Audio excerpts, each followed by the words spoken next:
In marketing, everything must work seamlessly, or efficiency, speed, and ROI all suffer. That's why Quad is obsessed with making sure your marketing machine runs smoothly, with less friction and smarter integration. Better marketing is built on Quad. See how better gets done at www.quad.com/buildbetter. Hi, everyone. Today is Wednesday, July 30th. Welcome to Behind the Numbers, Reimagining Retail, an eMarketer podcast made possible by Quad. This is the show where we talk about how retail collides with every part of our lives. I'm your guest host, Suzy Davidkhanian, and on today's episode, we're going to look at our unofficial retailer rankings for July 2025.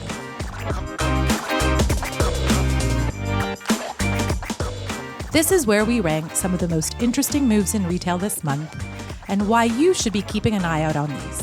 But before we do, let's meet today's guests. Joining me for today's episode, we have a full house. In the studio with me are Arielle Feger, Senior Analyst Media Content. Hey.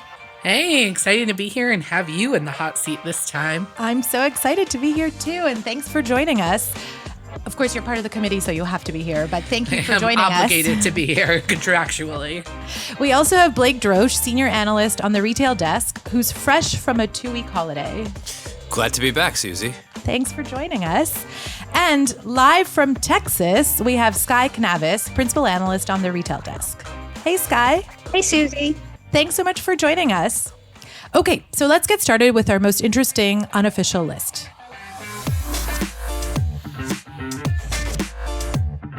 As you all know, the committee, Arielle, Becky, and I, as an honorary guest, put together our unofficial list of interesting retailer moves in July. So in the first half of the episode, we're going to count down our list. We'll discuss some of the cool things we're seeing, from unexpected brand partnerships to innovation in the private label world, and obviously the newest must-have AI tool. And then in the second half of the episode, our analysts, Blake and Sky, will get to either introduce a new player and so knock one of our excellent choices off the list, or they'll just move a retailer around, or maybe for the first time ever, given how amazing our list is, they'll just agree with us. Wow. It's a pretty loaded... a short episode. Yeah, it would be. I'm just saying. It could happen. It could happen. Today is that day. Let's find out. So let's get started. Number 8, we have Bear for introducing an AI agent to help customers select paint colors. So I'm going to start with this one. I think this is one of the best ideas ever. Everybody knows that AI tools are most helpful when they solve a problem. Anybody who's done a renovation knows that picking the right color and committing to it is a big deal. It is so hard and so stressful. So Bear Paint has this new thing called Chat Hue, which you can get off of their website. And it's integrated a bunch of different platforms, including Google's Gemini, to help customers select paint colors. What do you guys think about that? I think it's really fun. I think it's kind of a great way to get consumers using AI in a very low stakes kind of way, where you can just say, if you don't like the color, you don't have to use it. And yeah, I think it's just really fun. And I kind of want to go on, and even though I am not painting anything, I kind of want to create my own color. Yeah, I echo that. I feel like it's a gimmick, but not in a bad way. Yeah. You know what I'm saying? And not meant to have a negative connotation around it, but it is a way to get people to engage with your brand and engage with AI in a way that is a very low effort and can produce something that's actually meaningful for the customer in a very short amount of time. Right. Totally takes away all of the anxiety that comes with making such a permanent choice. If it works, though, because it has to be really seamless, easy to use, and actually do what it says it's going to do, which I think with a lot of the new cutting edge AI tools, often there's a gap between what's promised and what you end up with. That's fair. Yeah, good point. And that kind of leads us into number 7, between what you promise and what you deliver on, which is Costco, for many reasons, is our number 7, but most especially because their private label brand, which everybody knows is a very big deal, Kirkland, has launched a marshmallow crispy cookie that went viral. So you can't always predict what's going to go viral. We didn't get the chance to taste it yet. If anybody has, we'd like to hear more about it. But it is kind of a big deal in that with one foul swoop and one random marshmallow cookie, they are able to get so much more foot traffic. Everybody is talking about them. It really went viral. And maybe people stop talking about how Costco leggings are very similar to some of the other athletic wear companies. So it feels like a really big win for them in some ways. Yeah, I think it's just another kind of win for Kirkland in general. I think their products really just are a hit with consumers. And, I think anytime you can get a product to go viral is good publicity. So listeners, if you did try the marshmallow crispy cookie, we would like to see pictures and a full review. Let us know what you think. You can also send us some if you want. That's true. Number 6, Arielle, this one's you. Misfits Market, which is known for its ugly fruit, vegetable products that they're trying to resell, has launched a new product category. Yeah, so Misfits Market has launched a household goods category on its website. And I think it's kind of an interesting thing. The line will have about 30 products: laundry detergent, kitchen goods, cleaning supplies, paper products. And the idea is that these products have been carefully vetted to exclude harsh chemicals, synthetic fragrances, and single-use plastics when possible. So while I think it would be very difficult to deliver on the ugly produce kind of thing that Misfits Market is known for, it's still really following through on this ethos of sustainability and good for the planet. So I think it's a great way to expand without losing kind of sight of the mission.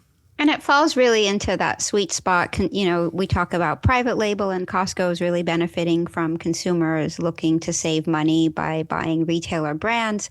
Another way consumers are looking to save money is through different discount options for products like grocery and household essentials. And we see in-person retailers like Aldi doing well there. And this is an opportunity for an online retailer to expand its share of consumers who are looking for a good deal on the products that they have no choice but to spend on.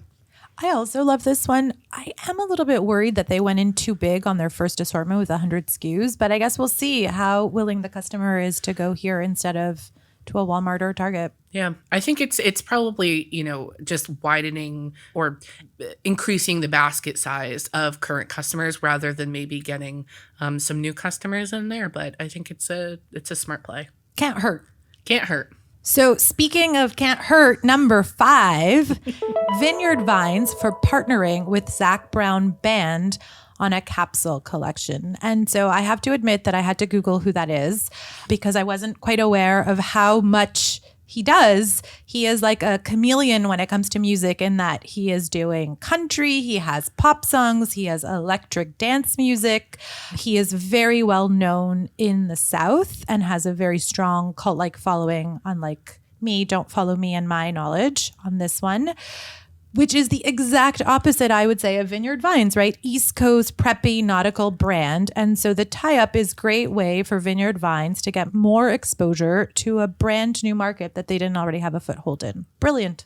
Yeah, I agree. It's a fun kind of mismatch, New England with, kind of a Southern twist.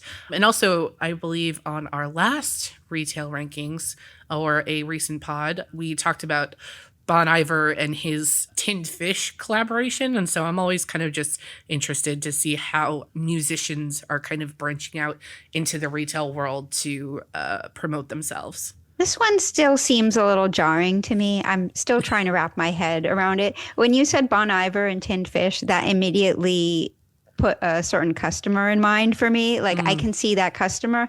I can't see the Zac Brown Band and Vineyard Vines collaboration customer very easily. I can't picture it. Maybe it exists, or maybe it will exist if this is promoted well enough. So I'm going to take us back to number 8. We had Behr Paint. Number 7, Costco. Number 6, Misfits Market. Another potential misfit, Vineyard Vine, partnering with Zac Brown. Number 4, we have Away Luggage that was working with Uber in New York City and giving away free luggage. Arielle. Yeah, so I don't know how many of you have visited JFK in the last, few months. They recently, well, it's not that recently, about a year ago, moved their carpool section where you have to take a shuttle now. And that's not always a super pleasant experience. So I like that Away is kind of making that experience maybe a little bit better or more exciting by giving away free luggage to riders of the Uber shuttle that takes them from JFK to the shuttle lot. So yeah, I just thought it was a really fun way, and it's summer and it's hot, and I just think it's fun. I totally agree with you. And we did talk about this a while in the committee discussion, in that there are quite a few Lyft companies, no pun intended with Lyft, doing different partnerships in July. But this one, Becky really, really pushed on because there was also that scavenger hunt element. And we know that gamification wins. And so it's not only like gifting, but also free shuttle service, removing friction, but then adding some sort of scavenger hunt sort of gamification angle. So it kind of works so well together. Yeah. Blake, I see you nodding your head. Thoughts? No, I agree. I don't think this is going to be an unchangeable list, but I'm not alone. Nodding along in agreement on this. I knew it. I on this called particular. it. I knew we had point. the best list ever since the creation of the unofficial rankings. So then in number 3, then, Urban Outfitters. I know that, Sky, you're going to have a lot to say about this. It's all about back to school. They're doing some dorm makeover contest. Kind of feels similar to what they did before in previous years, but this one's a little bit bigger. They're working with a cable channel, which is HGTV. They're using Pinterest. It's part of their 360-degree campaign for back to school, with lots of different moments of delighting and surprising their clients or their consumers. The cool thing about this, I thought, was that there is a winner who gets the makeover and $5,000. But in return, Urban Outfitter gets a lot of data, right? They're going to see a lot of pinned rooms. They're going to see a lot of what their sweet spot customer is looking for. So it kind of feels like a huge win for them. Yeah, I think this is a really good example of that like value exchange that we talk about a lot. I mean, granted, not everyone's going to win the makeover, but I think that it's definitely showing like consumers, when you give them the incentive to give you their data, they'll do it. And I think it's a really good way to see that in real life. And you also get a lot of user-generated content about Urban Outfitters to show their visions for their dorm rooms and what they want to see, and that get people talking about the company. And then that is very valuable, essentially free marketing out of the campaign. One thing I've noticed is that they've started their back to school campaigns, it seems, earlier this year. They had a previous one that was UO Haul, which was partnering with U-Haul on a campaign around moving into dorms and that angle. So it seems like it's a pretty extended, they're all interconnected with that back to school dorm room theme, and how Urban Outfitters is not just clothing, but a lot of the decor that people are looking to purchase as well during this time. Love that. Good win for both. And probably driving a lot of traffic to HGTV of a not usual viewer. Yeah, younger viewers. Yeah. I don't even know that I can say it properly. We have number 2 Pop Mart for capitalizing on the Labubu craze with live streaming, gamification, and a bunch of other things. It's Labubu. Oh, there already I started off wrong. It's fun to say. It's good. It was it's educational. Yes, 100%. I am definitely not the right market for this, though I did hear coincidentally this morning that there are adult influencers who are also wearing these, I guess. Oh yeah, this is certainly not just for kids. It is adults. It is everyone. I mean, honestly, I wasn't really paying attention to this as much until the other day when I saw an article that was kind of outlining how hard it is to get a Labubu, and obviously it makes sense. So Labubus are tiny little like stuffed animal dolls that you can clip to your purse, or they also sell bigger versions, and they're just kind of the next craze. I think for me, what makes it interesting is kind of how Pop Mart is kind of working to continue and generate that kind of craze. So basically, like, they all come in blind boxes, so you don't know what you're going to get. So there's kind of a surprise element. And then, some Pop Mart will host live streams. Sometimes they'll sell dolls or drop dolls. Sometimes they won't. So you kind of have to tune in and see. And then they also introduced this game called Pop Now. And you have to like click through a bunch of virtual boxes.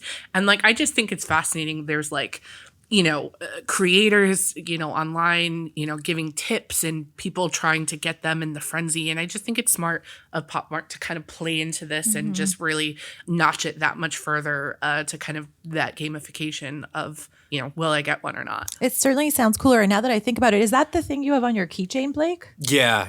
It's Blake has a Labubu? Yeah. I have several. just didn't know My that's what it was keychain called. it's mostly Labubus at this point. There are very few keys on it. The ratio is it's wildly off. Some would say it's unseemly. But I do think it is kind of like a masterclass, and sort of like there's always sort of like the it toy, right? And this is sort of a masterclass in how to market them in the digital age. Yep, exactly. And Pop Mart has been really big in China for a long time. They've been doing these blind box toys for many years, since before the pandemic. And that's become a huge phenomenon there. And so it's really interesting to see how this trend is now taking off globally. It's been spurred a lot by international celebrities, like members of the K-pop band Blackpink, I think really set it off among young Gen Z. And now it's gotten to kids, and there's just this mania around it, which I think eventually will die down. But for now, they're really playing it well. And if they can come out with new innovative products, not just Labubu, but other toys for adults and kids alike, there's a lot of potential there. That's very cool. And you kind of teed us up so well for our number one position, which is Ulta, because they're also pushing into K-beauty in an even bigger way. They've purchased a UK beauty retailer. They're doing a lot of different things to spur more international growth. Tell us more, Arielle. Yeah, so I mean, they're doing a whole lot of stuff. You mentioned they acquired a UK beauty retailer, Space NK. They're going to open stores in Mexico, in Dubai, in Abu Dhabi, and they're partnering with K Beauty World to bring some Korean beauty brands into the stores. And they're really just kind of doing a lot, which I think is pretty smart at the moment, because Ulta is definitely kind of at the risk of maybe being a little stagnant and really needs to kind of reinvent itself. And I think these, especially with the Korean beauty, which is a pretty big trend amongst younger consumers especially, I think it's just a really smart way to kind of keep things fresh. Right. They're a little more mass traditionally than Sephora, which has really taken off, especially with younger consumers. But I think they're looking to expand, their sales into different categories, and they have the opportunity to go, I think, a bit beyond what Sephora offers. They're launching a marketplace this fall, which I see as bringing new categories and brands as part of, a teaser. Like if these categories have a presence on Ulta, then more of those brands might want to join their marketplace, and then that will create, more opportunities for their retail media network to grow. So they also have announced that they're bringing on Ritual, which is a supplement brand, and that's tying into the whole wellness category, which is a whole other space beyond K-beauty where there's a lot of opportunity for expansion. Yeah, I appreciate, retailers that are kind of willing to try new things and kind of see, all right, we'll just keep freshness, newness, and things coming out and seeing what sticks. An amazing way to drive traffic. Yeah. Well, I think that cemented our number one spot at Ulta, and we have the most incredible list ever. That said, we do have two honorable mentions, which are in number 9, Mattel for launching a Barbie doll that was positioned as a type 1 diabetes doll that sold out immediately. And number 10, we couldn't have a list without at least one gigantic player that we talk about a lot, that some of us have a very strong affinity towards, which is Walmart. And this time for understanding that Vizio carries a lot of weight as a brand and turning it into a private label. Okay, well then let's keep moving. So to recap our amazing list that will be untouched. Number 8, Bear Paint for doing the AI agent to help customers select paint colors. Number 7, Costco for their Kirkland Marshmallow Crispy Cookie that went viral and it's hard to find. Number 6, Misfits Market for launching into a whole new category. Number 5, Vineyard Vines for a very interesting partnership with Zach Brown brand. Number 4, Away for working on gamification, giving away free luggages and free Uber shuttles to those in New York City. Number 3, Urban Outfitters for its dorm makeover contest. Number 2, Pop Mart for launching and capitalizing on this craze that shall remain nameless because I'm going to say it wrong again. And number one, Ulta, for really looking at all the different types of pockets of growth. So now it's your turn. Blake, what's your move, if you have one? I do have them. Sorry. Sorry, Suzy. You continually repeating how amazing our list was hasn't really sunk in to Blake, apparently. And I'm limited to just 2? No, just one. You can either move something Okay. or add something, take something away. Well, I want the record to show that I have more than one, but in the one that I'm allotted, Correct. I think Walmart should be on the list.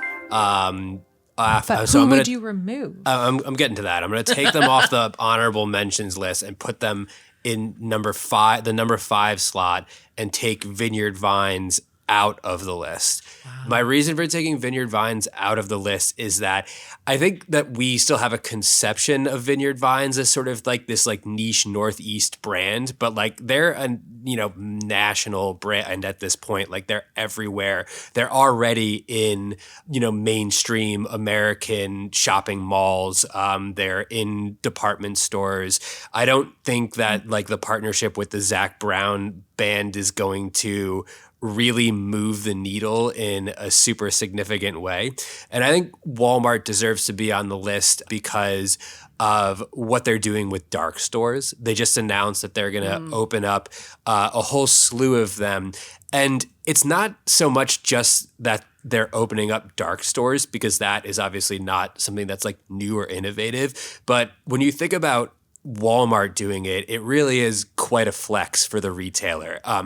Because of the fact that they've been able to really grow their e-commerce business, primarily in grocery, at such a fast rate, due to the fact that they have this massive brick and mortar presence and that they've been able to leverage the store to fulfill those orders. The fact that their e-commerce business has now grown to the point where they need to open up more space through dark stores, I think really symbolizes a new chapter for Walmart's e-commerce business, and it's really coming into its own. And I think that's something that is definitely worth a mention for this list. So I don't think that dark stores is a July thing, Blake, and that seems like a technicality, but it is one that I will stand by, given that we have an amazing list. Well, Suzy, I'm just saying. Break your heart. I am just saying. However, Are we going to get a ruling on this?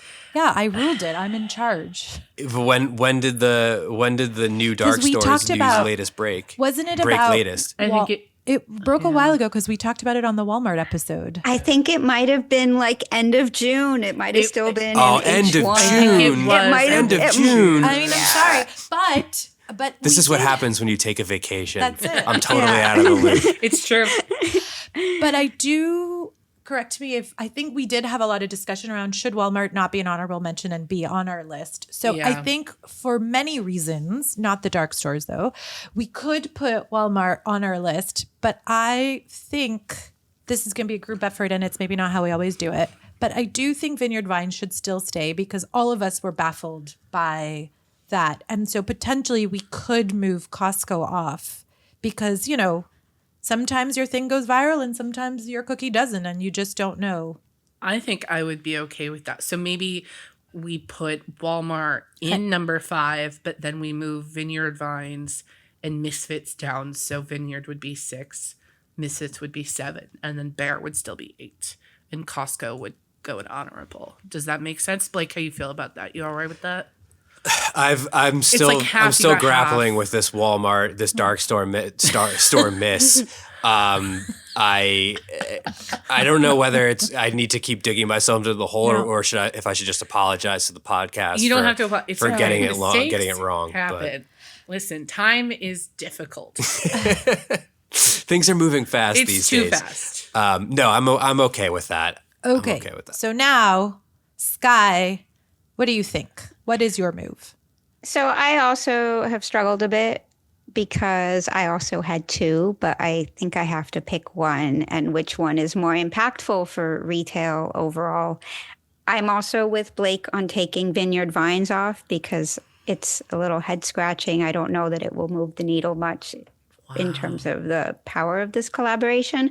But I don't think we can talk about July 2025 retail without talking about Amazon and its big shift of Amazon Prime Day to a 4-day format, which essentially, and bringing it up earlier, right after the 4th of July weekend, and everybody else in retail seemed to scramble to have sales right around the same time, bookending a little later, a little earlier to try and capture some of the demand around the big event. And I think the final results that came in showed that this was pretty successful for Amazon in terms of retail sales, in terms of driving more ad spending for Amazon ads. And I think we'll continue to see a 4-day Prime Day and essentially a big July summer sales week going on into the future. Whether we'll see the similar thing happen in October with the Prime Day sale is still TBD. There's possibility for it. Maybe not this year, maybe in a couple of years. But I think that's my move. And I would take Vineyard Vines off and put Amazon up in there. Thanks, Arielle. Guy. Cahoots over here. Arielle, what are your thoughts? So I'm of two minds, as I usually am. We also, similar to Walmart, had discussions around this in our pre-pod committee meeting. And certainly, Amazon's Prime Day was a huge moment in July for retail. But we also kind of, said, well, doesn't it make sense, them lengthening Prime Day? Doesn't it, isn't this kind of par for the course? So I am inclined to put them on the list. But at number 8. Yeah, I think so. I think it's expected, not interesting. It's something to note. Yeah, I don't know. They are a market mover, though. So, and the fact that they went to 4 days is definitely interesting, that they were able to sustain it. And there were a lot of conversations around, would they see a lot of growth or tempered growth? And it seems like it worked for them. And the halo effect was probably pretty strong. I'm still very sad about the Vineyard Vine situation, though, because I thought that was really clever. And that beat over Ralph Lauren and Usher and Wimbledon partnership. But I guess we have to just let it slide. What do you think? I mean, I think the committee has, the extended committee Vineyard has Vines, spoken. You're got to get off the list. Got it. So I will say that I think you're being very fair to Amazon in the fact that it is par for the course for them to keep pushing the needle and expanding Prime Day. But I also see where Sky's saying is that we'd really be remiss if we let the whole month go by without at least mentioning them. Yeah. So I think 8 it's almost an honor. It's on the list, but almost in an honorable mention type of way. And I think that's fair. Yeah, everybody wins then, except for Vineyard Vines. Goodness. But they already won because they have a very famous Southern person collaborating with them. They're probably doing all right. Yeah. So that takes us to our new finalist for July, number 8, Amazon, for moving Prime Day from 2 days to 4 days. Number 7, Bear Paint, for introducing an AI agent to help customers select paint colors. Number 6, Misfits Market, for launching a new product category. Lububu. Almost. Number 5, Walmart, for many reasons, but not the dark store. Number 4, Away Luggage, for gifting free luggage, doing gamification, and offering free Uber shuttles to the airport. Number 3, Urban Outfitters, for partnering with HGTV and Pinterest on a door makeover contest. Number 2, Pop Mart, for capitalizing on the Labubu craze. Did I get it? There we go. Yay. We got it. Number 1, Ulta, for looking at every avenue of growth possible. That's all the time we have for today. Thanks so much for joining us, Sky. Thanks for having me. And Blake, thanks for joining us after your holidays. Great to be here. Great to be back. Arielle, thanks so much for joining me. It was really fun. Yeah, this is really fun. And thank you, listeners, and our team that edits the podcast. Please leave a comment or review, and remember to subscribe to the Behind the Numbers podcast. We'll be back next Wednesday with another episode of Reimagining Retail. And on Friday, join Marcus for another episode of Behind the Numbers, an eMarketer podcast made possible by Quad.